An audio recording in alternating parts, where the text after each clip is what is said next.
Hello, and welcome to this video on legal principles for mental health nursing. This is part of a broader mental health nursing training program. Make sure you grab the mental health study buddy that goes along with this system. It's going to help you get the most out of these videos.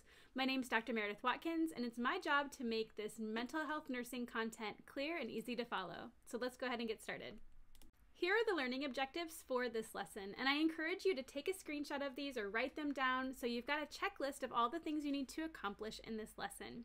We're going to talk about the laws and torts related to mental health care, talk about a patient's legal rights, talk about different types of consent, types of mental health admissions, talk about the difference between capacity and competency.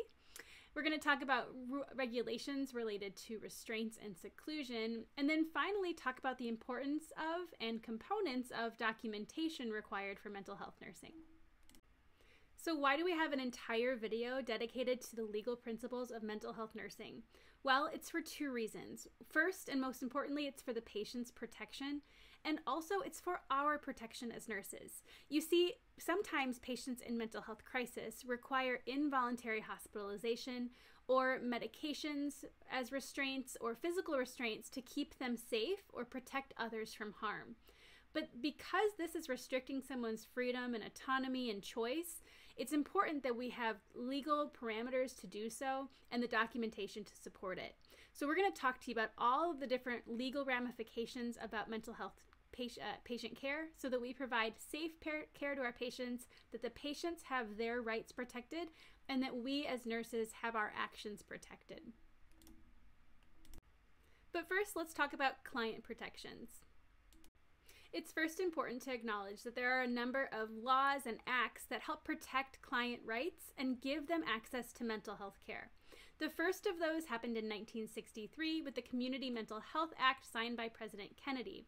This provided community-based mental health clinics in the United States. The next one is the Americans with Disabilities Act of 1990. This one provided protections against discrimination for patients with disabilities, and this includes patients with mental illness disability. The next important law to consider is HIPAA. HIPAA was passed in 1996 and provides patients privacy so that we can't just go telling everybody what's going on with the patient.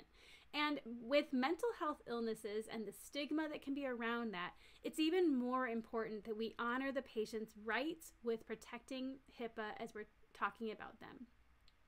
In 2004, President George W. Bush signed the Mentally Ill Offender Treatment and Crime Reduction Act, which provided alternative treatment opportunities for patients with severe mental illness and co-occurring substance use disorders. Instead of being incarcerated, they had other treatment options. And then in 2008, there was the Mental Health Parity and Addictions Equity Act, which really built on the Parity Act of 1996. These laws together help to require insurance companies to provide mental health provisions in their plans, just like they do medical health provisions. And finally, the Support Act of 2018. The Support Act stands for Substance Use Disorder Prevention that promotes opioid treatment for patients and communities. This provided resources and training and education to help reduce the opioid epidemic that we're having in our country. Now let's talk about some basic client rights that all patients have. First of all, patients have the right to privacy. They have the right to their medical records and medical information being private and confidential. And that means we can't go telling even their family members what's going on with them unless we have their consent. And speaking of consent, patients have the right to treatment. They have the right to the least restrictive setting, to have their rights publicized in the mental health institution, and they have the right to know what the cost is going to be for the services. And so if you go and do clinicals in a mental health facility, you'll notice that the client bills of rights are posted in giant posters on the walls because it's part of their rights to know those. Now, in mental health care, there are some exceptions to confidentiality and consent. And let's talk about those. Remember that nurses are mandated reporters, and that means if we hear about a patient who is at risk for harm to self or harm to others, we have a duty to report that. We also have a duty to report if there's any history or if the patient is reporting child abuse or child neglect, we have the right to report that and the duty to report that so that the child involved is protected. So when we're talking about consent, patients have the right to agree to treatment and agree to medications, but there are a couple of exceptions to that as well. One of them is if the patient is a danger to self. So if the patient comes in with active suicidal ideation or a suicidal attempt, we have the duty to protect them from that harmful situation and can hold them against their will for their benefit. And the same thing goes with danger to others. So if the patient has homicidal ideations, we have the duty to protect them from that. In fact, in some states, there's something called a duty to warn law, where medical providers, psychiatrists, medical doctors, if they are aware that the patient has reported homicidal ideation, meaning thinking about harming another person, they actually are legally obligated to let that person know of the homicidal ideation. So not every state is a duty to warn state, so make sure you check out the laws in your own state. Now, another legal term that's important to understand is informed consent. Patients have the right to understand what treatment is being offered to them, the risks and benefits of that treatment, alternative treatment options, and we have to make an assessment to understand that the patient understands the situation, they understand the consent process, and they know what they're agreeing or disagreeing to. There are a couple of times in mental health care that informed consent is not possible, and here's an example of those. Sometimes there are acute mental health crises where there is a change in cognition that makes the patient unable to consent for their own treatment. And in those short-term emergent situations, a medical provider, like a doctor or psychiatrist, can determine that the patient lacks capacity to consent to treatment. Capacity is a medical term made by a medical doctor for a short-term consideration to have the patient treated for their safety. There are some situations in mental health care where a patient needs a longer-term decision. Let's say that they have severe schizoaffective disorder for a long period of time, and their loved ones and caregivers are concerned about their ability to handle their finances and handle their housing and handle their medical decisions because of the severity of their illness. Or perhaps a patient has a severe dementia or Alzheimer's disease and is no longer able to make those decisions. If that happens, there's a different process for determining that the patient cannot provide informed consent. And that process is determining competency of the patient. Competency is a judicial term. It's determined by a court judge, not by a medical professional. And the competency is the determination that the patient is no longer able to consent for their own treatment. They have to have someone else consent for them. So capacity and competence are really the same thing, except one is a medical term used in short-term decision-making. One is a judicial term used in long-term decision-making for a patient. Care in these situations can be provided either by implied consent. And implied consent says that if you were of normal capacity and functioning the way a typical person would in that same situation, you would ask to have us save your life. For example, a patient with an opioid overdose and they're breathing 4 times a minute and they have an altered levels of consciousness. If we find them on the bathroom floor, we can't ask them if they consent to be giving Narcan or naloxone because they're incapacitated. They are not able to respond to us. And so instead of just watching them pass away, we're going to give them Narcan based on implied consent, assuming that if they knew they were actively dying, they would, and in a good state of mind, they would ask us to save their life. Now, for longer-term decision-making, for patients who have been determined to be incompetent to make their own decisions, there can be alternate decision makers that are assigned for them, kind of like a power of attorney for healthcare. And then the final concept here is psychiatric advance directives. Some patients have severe mental illnesses that fluctuate. Some days they're doing great, other days they're having delusions and hallucinations.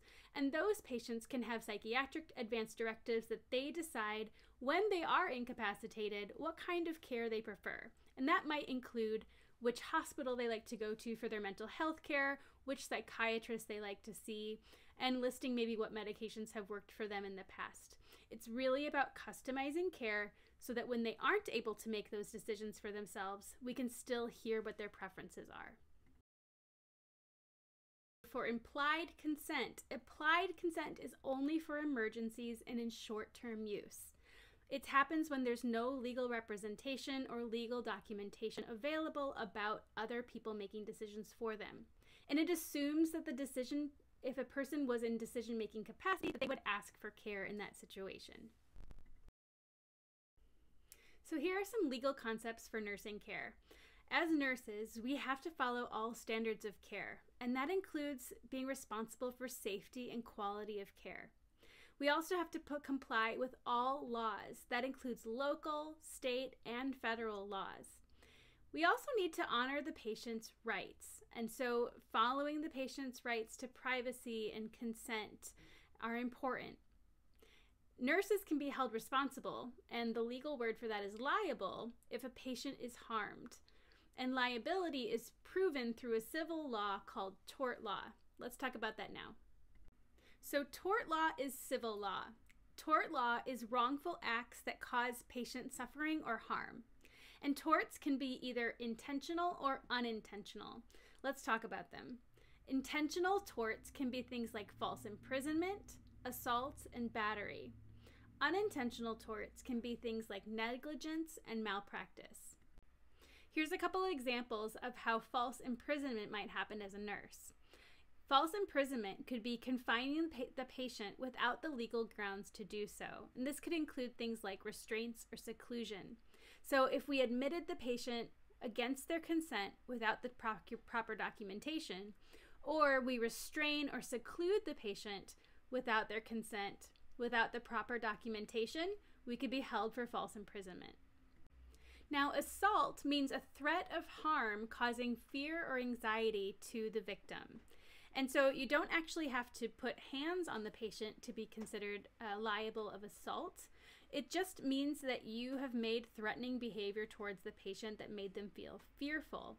So an example of assault from a nurse would be making verbal threats toward the client. Battery, on the other hand, does require physical contact with the patient, and that physical contact causes harm, is offensive or unwanted. Examples of battery would be drawing blood without the patient's consent or giving an IM injection without consent. There are two kinds of unintentional torts. Negligence means failing to do something that a reasonable nurse in that same situation would have done. An example of this would be failing to turn the patient every 2 hours if they had a risk for pressure injury. Malpractice can be found if you do something in nursing care that is outside of the standard of care and causes the patient harm.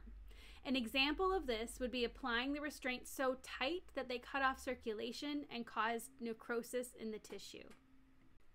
Now, for a tort to go through the court system, there are 4 elements that have to be proven: duty, breach of duty, injury, and causation. Duty means, did you as the nurse have an obligation to care for that patient? If you were assigned to that patient for the day, or if you were a charge nurse on the unit, you had an element of duty to the patient. A breach of duty means you failed to do what you were expected to do for that patient. And that because of that, there was an injury that occurred, and that the cause of that injury was directly related to your actions or inactions toward the patient. So how do you avoid being held liable for a tort in civil court? Well, it's really about protecting yourself and protecting the patients, and there's nowhere that's more important than in mental health nursing. So the ways to protect yourself are to follow the standards of care, to advocate for your patients' rights, and to document everything you do, the rationales, what led up to the situations, and using lots of patient quotations so that there is an objective standard in the documentation. Documentation is everything and will demonstrate that you have honored the patient's rights, that you followed the laws and policies, and have done so to protect the patient. Here are some practical tips to help you with documentation on your mental health patients.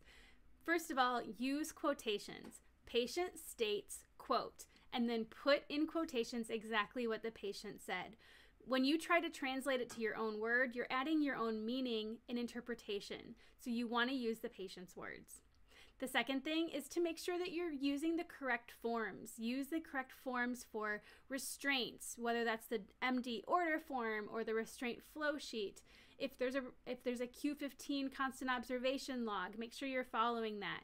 Any admission paperwork, every T needs to be crossed and every I dotted. Every date and every signature is so important to make sure that those forms are filled out completely and correctly.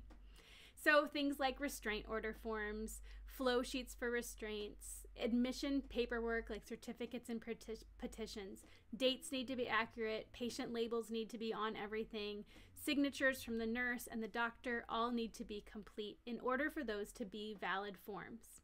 Make sure your documentation is factual and objective, that it's detailed, and that you document team members that they were involved in the care so that you can really demonstrate that it was a collaborative approach.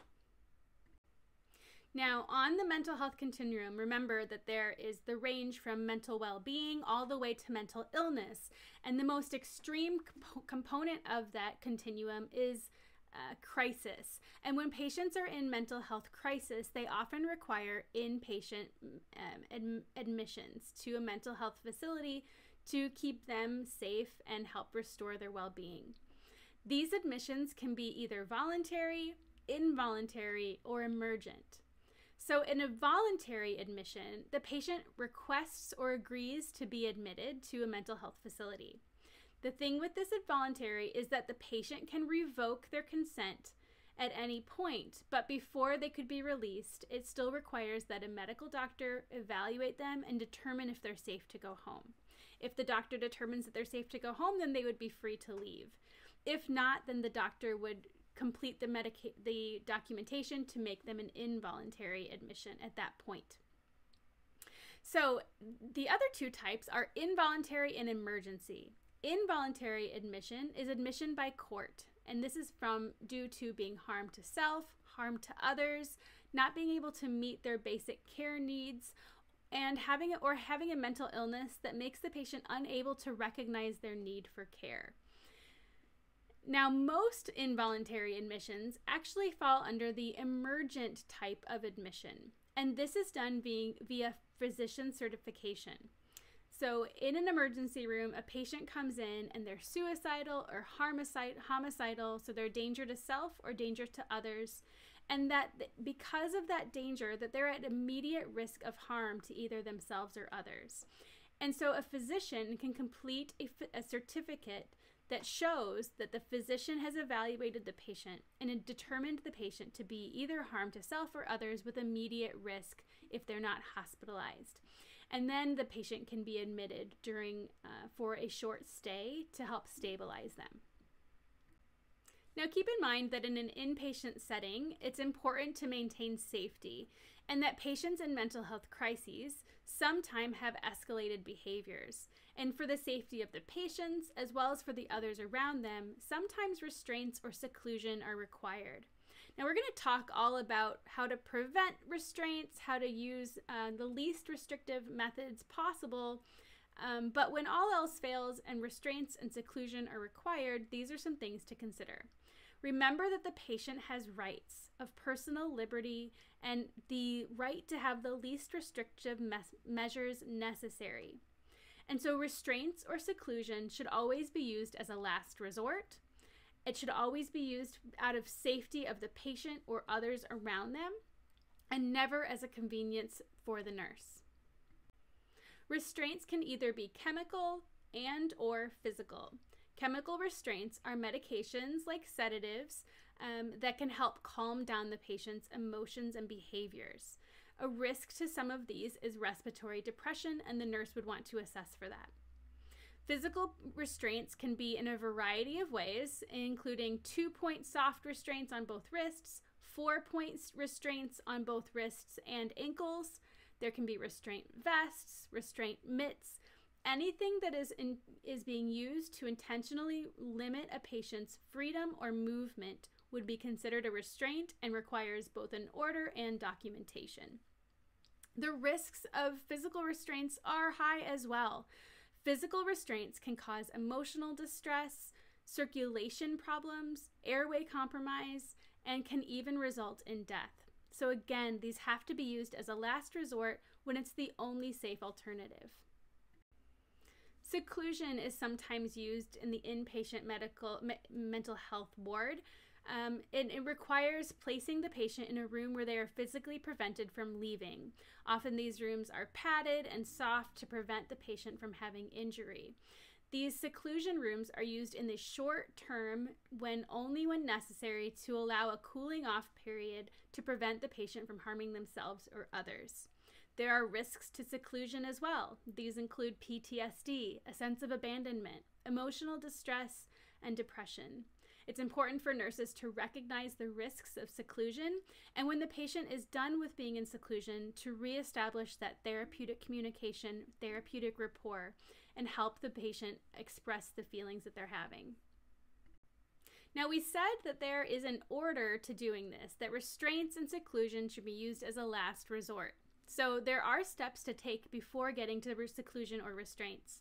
The first option is distraction. So if there are two patients on the therapeutic milieu that are just having a disagreement and seeming to rile each other up, or there's just one patient who's just starting to have escalating behaviors, sometimes the behavioral health tech or the nurse can just suggest a different activity, and distraction can be enough to move patients into another emotional state.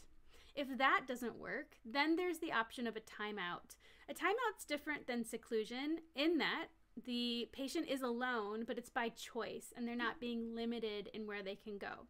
So the nurse could say, hey, it looks like, you're very frustrated with the situation. How about we go do a 10-minute timeout and kind of cool off a little bit? If those are not working, then the next step would be seclusion, and then restraints would be the last alternative. Here's some considerations when thinking about restraints. Remember to consider the client's rights and provide the client with dignity. Remember to check for circulation, motion, and sensation. When you're putting restraints on patients' wrists or ankles, you need to be able to put 2 fingers between the patient's skin and the restraint. No more than 2 fingers, no less than 2 fingers. That ensures that the patient isn't going to slip out of the restraint and cause more harm to themselves, and it also ensures that they do not lack circulation. So you want to make sure that the patient has good color and good cap refill in their fingers and their toes, making sure that they've got good pulses, that their hands aren't cold. Remember to focus on the patient's safety and well-being while they're in restraints. And this includes things like range of motion, toileting, skin integrity, psychosocial needs, eating, and hydration. Remember that restraints require a provider order, and that cue 15-minute documentation of observation of the patient is required while patients are in restraints. Consider the criteria for discontinuing the restraints or seclusion. What behaviors or things that you're going to notice are going to tell you that it's time to take the patient out of the restraints or seclusion. Remember, we want to use restraints and seclusion for the least amount of time that is necessary for the patient. Let's talk about documentation as it comes to restraints. First, remember that you need a provider's order for the restraint. And there are many different types of restraints that can be used. And for physical restraints, you have to consider, is this a non-violent medical restraint, or is this a behavioral health restraint order? Behavioral health restraint orders are only good for up to 4 hours for adults, shorter time frames for kids. Non-violent medical restraints, perhaps an elderly patient who is pulling on their Foley, for example, those restraint orders are good for up to 24 hours. The reason behavioral health restraint orders are good for a shorter period of time is that the expectation is that the staff can help de-escalate the patient, help them adopt healthy coping skills, work through their emotions, and land in a more calm emotional state. And so we should be able to get that done within 4 hours, hence the reason for the shorter order. Remember that the restraint order is only valid one time. So if the restraint order is written for 4 hours and after 2 hours the nurse finds the patient to be calm and cooperative and determines that it is safe to take the patient out of restraints, the nurse can make the decision to take the patient out. But if the patient starts escalating behavior again, the nurse cannot put that patient back in restraints without a new order, even if the amount of time on that first order was still valid. Remember, nurses cannot choose to put patients in restraints without a doctor's order, but they can choose to take patients out of restraints when they believe the patient is calm and cooperative and safe to do so.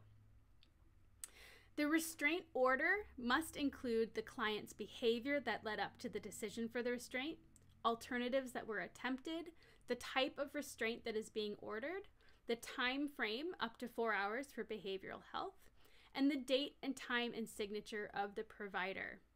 All of these aspects must be included or you do not have a valid order. If you have an invalid order, you're technically holding someone against their will, or you could be held liable for false imprisonment. So make sure that you've got your restraint documentation in order. While patients are in restraints, they either require constant observation or Q15-minute documentation. And this Q15-minute observations are going to be reflecting and documenting the patient's general status, how they're responding to the restraints, and when the patient has been toileted, offered range of motion, offered food and hydration, and those should be done at a minimum of every 2 hours. We should also be considering the criteria for discharging and discontinuing the restraints so that we can give that patient their freedom back. That's going to wrap it up on this lesson on legal implications of mental health nursing. Thank you so much for studying with me today, and remember, you are smart, you are capable, you are loved, and you got this. I'll see you next time.